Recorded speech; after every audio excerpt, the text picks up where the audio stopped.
یادی خیلی شوا خیلی همه فرزندو به سواد میمونن آخه. نمیرنگی ما میشن با مهاجرت با فرزندو ما میره آخه. او باید یا تشکیلات بکنن که این فرزندای ما را زبان خمان قطعی اقلان یاد بتن.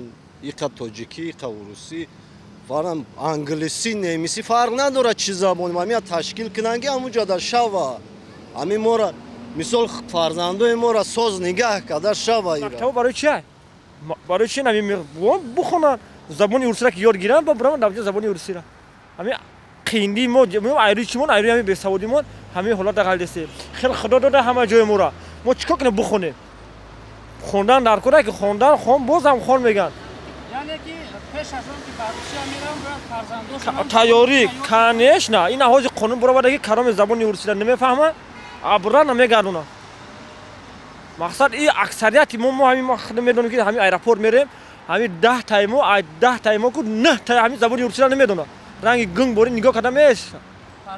همین کلانوشم نیتون که فرزند همین کلانوشم نمیدونن زبان روسی را. همینجا یاد گیرن زبان روسی را با مرحمت روسیه برام.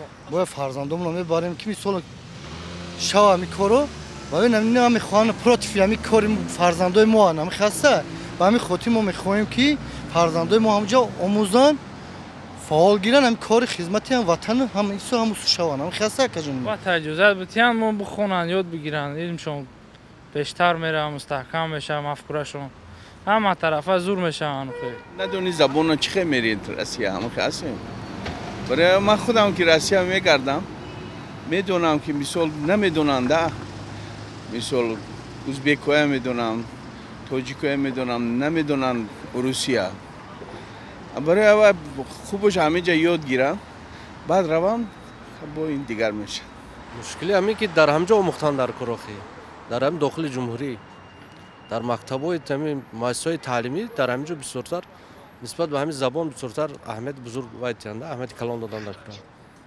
از همین جهت که اهمیت نمیدن با هم خاطر مثال میگیریم همین هستن هم حاضر مثلا شخصای کلان سال هم هست که در زبان روسی نمیدونن یک کلمه عادی نمیتونن من خودم در روسیه بودم بسیار شاهد کنم خیلی تاثیر میرسونه فرزندو به علم میمونن و یک وقت ساختاری میگن که دولتداری خچو میدونن مسکمو چی گفتن نمیتونی چه صادق میگن کوخی صادق دوی جا خونه دا باید همین یاد بگیرن کوخی ولی شرایط همین تعلیم و تدریس زباندانی و زبان روسی در مکتباش مشکل با میتین خب آدم میگه بخونم همه شرایط هست همین حکومت ما همه شرایط که اگه در باغچه هم ده همه جا هست نه که نمیخونن نمیکارگیش نمیکنن میخوندگیش میخونن سنت کنم کجا با من خدمت نکردم همین کنجی همین تاجیکستان قشلاقش با میرفتم وقتی سیوز با بچه ها روسی گپ میزدن حاضر شهر با